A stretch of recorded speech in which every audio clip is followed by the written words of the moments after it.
Hello, I'm Eason, and welcome back to Metal Monday, where I talk about albums new and old that I recommend you listen to so you can start your week off right, or, in this particular instance, so you can end this fucking year right. At long last, we're in the final stretches of 2020, the year, in the quiet words of one of my favorite blogs, No Clean Singing, that lasted a decade too long. And I've actually debated what album to cover at the very end of the year, given that I wasn't going to do an end of the year list, but that got me thinking.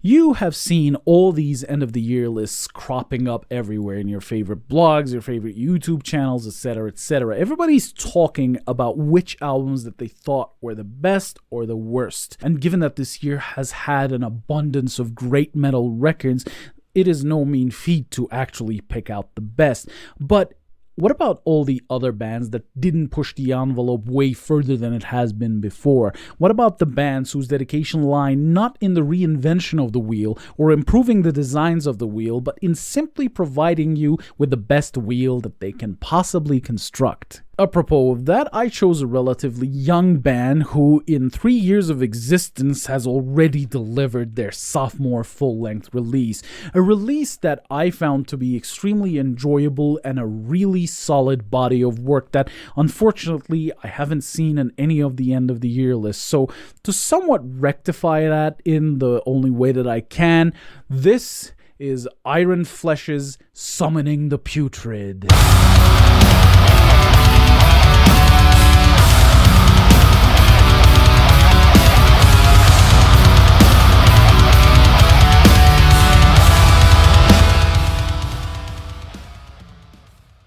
The music of Iron Flesh is actually relatively easy to describe, as it is, in a nutshell, a Swedish-tinted, somewhat modernized take on old-school death metal.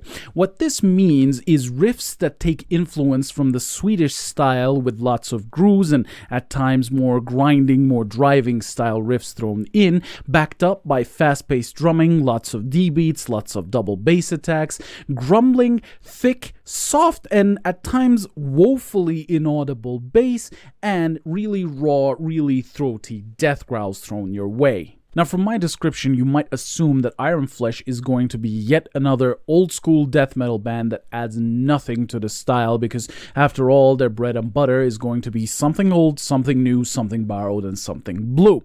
However, there are certain things that Iron Flesh does, certain elements to Summoning the Putrid, that manage to separate the band from being just another old-school death metal band that adds nothing to the style, and also manages to separate Summoning the Putrid from being anything but a straightforward death metal album. Now let's get to exploring a little bit. In terms of its very basic elements, the riffcraft and by extension the songwriting, Iron Flesh's approach I think can best be summed up with less is more and few but effective. Iron Flesh's primary interest is in providing you with simple sounding yet extremely skillfully executed, really tasteful and extremely memorable riffs.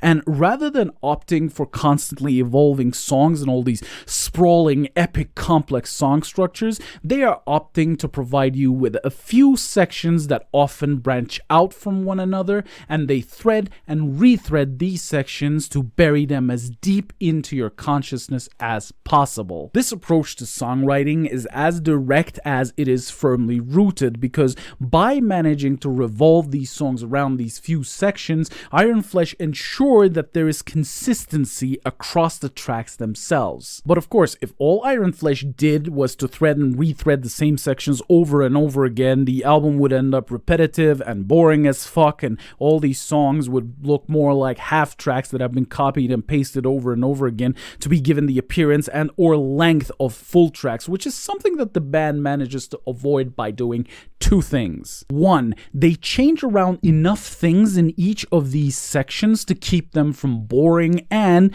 make their structures so that revisiting each of these seems like going home. It is a very comfortable feeling, and it allows for a sense of familiarity to take over all these tracks. The second thing they do is that, with the notable exception of two particular tracks, this album opts for a last-minute plot twist in all of its songs.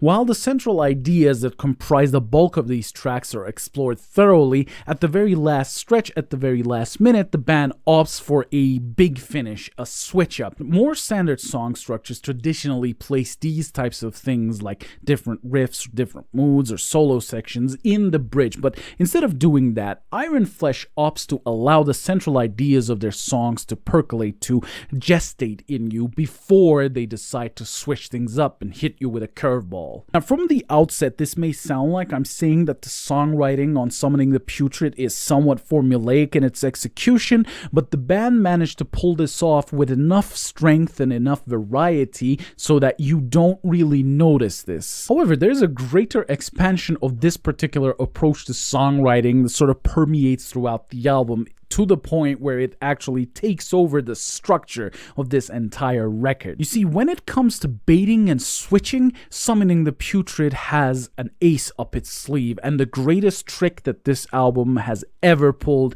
is by making you believe that this is going to be just another old school death album straight up. And it's impossible to actually tell that from the offset, because the first two tracks play out more or less in the way that you would expect them to. Servants of Oblivion, the opening track, brings more Swedeath style savagery, and the succeeding track, Relinquished Flesh, introduces more hardcore punk style riffings to the mix. But then track 3, Demonic Ein, happens. Demonic Ein features a sharpened left turn towards Death Doom territory, and it introduces doomier textures with a slower, more deliberate pace, a heavier weight, an interestingly quiet verse section where a single sustained chord rings out and drums and the vocals keep the pace, and the galloping, extremely doom-like rhythm that they managed to hit at the very end, yanking the album away from straight-up old-school death metal aggression and placing it in doom death territory. The next track, Purified Through Blasphemy, decides to hit you with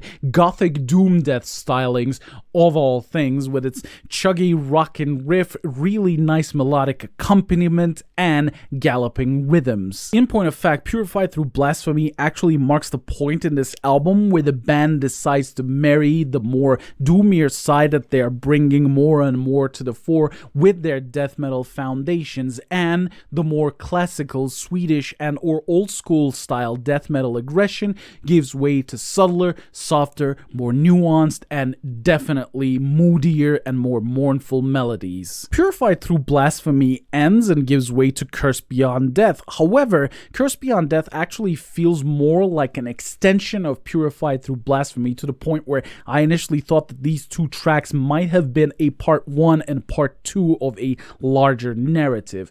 Regardless of that, Curse Beyond Death continues this trend of a slow descent into doom death territories by marrying the more doomy melodies and melodic ideas introduced in Purified Through Blasphemy with a sturdier, more solid death metal approach. Therein, Iron Flesh revealed their strength of being able to explore new territories, but never forgetting to articulate them with the foundations that they have laid out, so that none of these tracks seem out of place. But by doing so, they also managed to inject a great amount of variety into the proceedings. Case in point would be the track that Purified Through Blasphemy and Curse Beyond Death seem to be preludes for, which is the longest track on this album, clocking in at 8 minutes plus, Death and the Reaper's Scythe. It marries the extremely slow pace of doom sludge to the heaviness and menace of death metal, and manages to keep a slower, more deliberate pace, and creates a heavier weight, a more crushing mood,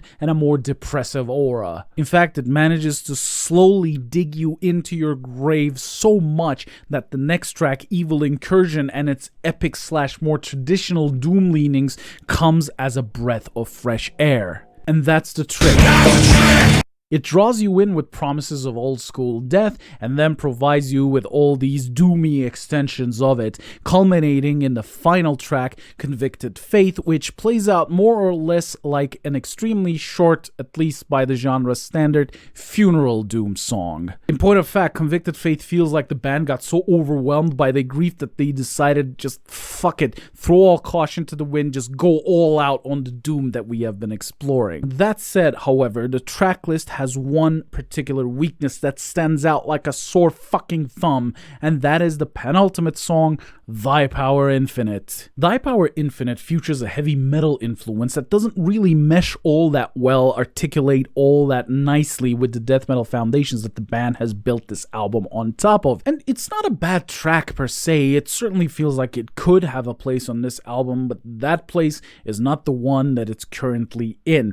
Maybe if the song appeared before this gradual descent into the abyss that the band purposefully initiated, or maybe if it started the album, things might have been different, but where it is very awkward. It's wedged between the epic doom stylings of Evil Incursion and the funeral dirge mood of Convicted Faith, not extending any of them or belonging to any of them, and it just serves as a flow breaker. And that's quite a shame because the album hits its stride immediately, manages to progress through its track list, it flows very naturally, but then to stumble at the very last second, especially in the eve of a magnificently moody and depressing closer such as Convicted Faith, just no. Production-wise, Iron Flesh has opted to split the difference between a well-polished modern sound and the raw old-school type sound. The buzzsaw Swedish death guitar tone has been filed somewhat. It has been rounded. It is a little bit softer, but it still has enough teeth and enough of a bite to satisfy your needs. So that said, who would I recommend this album to?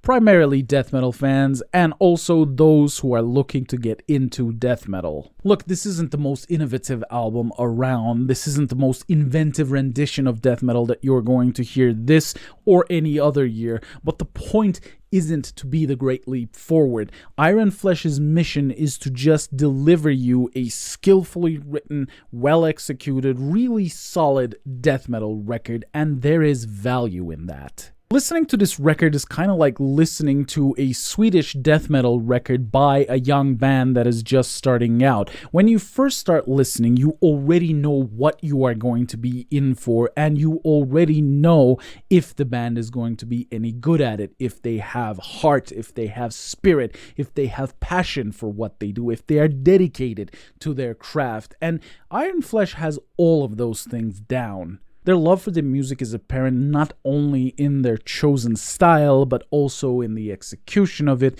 and therefore you are going to find comfort in this album, which is the note that I wanted to close this fucked up year on. Something comfortable. Comfortable isn't a bad thing. Albums feeling familiar and comfortable and warm are actually very much needed, which is also one of the reasons why I decided to cover Iron Flesh.